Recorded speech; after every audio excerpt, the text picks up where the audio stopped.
Біздердің бір қателескен жеріміз ол деген интернеттен алдық қой білімді. Ол кезде Халил тыңдадым басында. Одан кейін Дарын тыңдадым. Кассеске тыңдадым.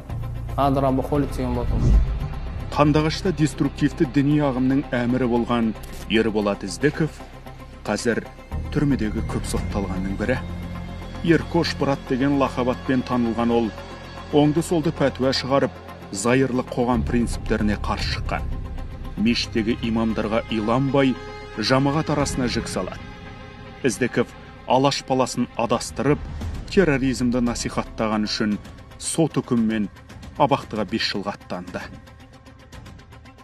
Менің бұлай діни шалуатым жоқ. Мысалы, мен араб тілін білмеймін, мен бір ғалымдардың білім алған жоқпын, медресе, үлкен университеттер бітірген жоқпын. Неге сол кезде мен мысалы ескерткен кезде, тоқтаған кезде мен тоқтамадым деп. Жаңа шатастырма, ешкімді бірімен фитна қылма, бүлік қылма деп.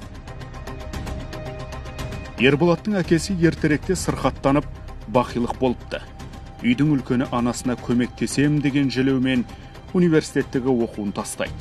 19 жасында дінді интернеттен үйреніп, айналасына жұмыссыздықтан қажыған, әлеуметтік қиындықтарды жеңе алмай, ерік жігері жасағандарды топтастырады. Өзін әмір етіп тағайындап, экстремистік идеяның дәнегін себе бастайды. Имамдарға жаңағыдай тіл тағызып, пасық бұл күнәһар деп имамдардың артына үймей бастадық. Ондай уақыттар өтті басымыздан. Такфир мәселесін ұстандық. Одан кейін жаңағыдай ниқаб дейді жаңағы. Қара киініп жүрдік, әйелдеріміз мысалы. Анамыз талай жылаттық, өзім басымнан өтті, мысалы, ет жемей, мысалы, мамам ет жемей, мысалы, намазхан соймаса деген сияқты мәселелер. Бір адам бір амал жасамады, немесе бір адам бір ауыр күнәні жасады дегеніміз үшін бір адамды күпірлікке шығаруға болмайды. Күпірлікке шығарсаңыз, егер ол адам расында Алла Тағала тарапынан кәпір болмаса, ол күпірлік сіздің өзіңізге қайтып келеді деген пайғамбарымыз.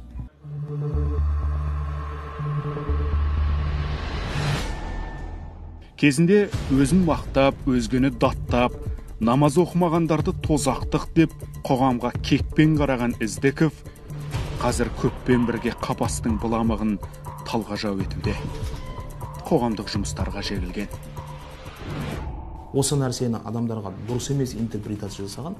Осыдан кейін адамға жау болу, жеке тұлғаға жау болу, жақындармен қарым-қатынастың үзілуі, тарихтан жеркену, мемлекеттен бас тарту деген нәрсенің барлығының өршуі осы жерден басталады. Балам сұрақ қойса, әке сен қайда болдың осындай уақытта, мысалы 5 жыл бойы.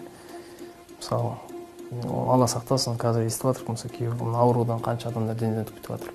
Қой дегенде қоймаған, қор болғанда қояды дейді, салса бар шамалы бір біздің Алланың берген сынағымен ана ес жинап жатырық та осы мәселеде. Қазір өкінесің, әлбетте осы бір қателіктер болған. Бесаулында, Ақтөбе қаласында күрделі жұмыстар жүргізді. Соның нәтижесінде қазіргі таңда бүгінгі Ақтөбе облысында жалпы діни ахуал тұрақты. 4 жылда ешқандай терактіде ешқандай орын алған жоқ.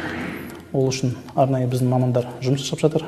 Кадрлар білімді болса, соғұрлым діни ағым мүшелеріне қарсы ақпарат айта аламыз. Іздіковтің 2 отбасы бар. Бірі заңды, ал екіншісі азаматтық неке. Қос келіншегі де жолдасының діни көзқарасына байланысты жұмыс істемейді. Сондықтан 2 әйел мен 6 немерені жеткізу 60-ты алқымдаған анасының мойнында. Өз анасының алғысын алмаған Ерболат өзге аналардың да қарғысына қалдым деп қазір налып отыр.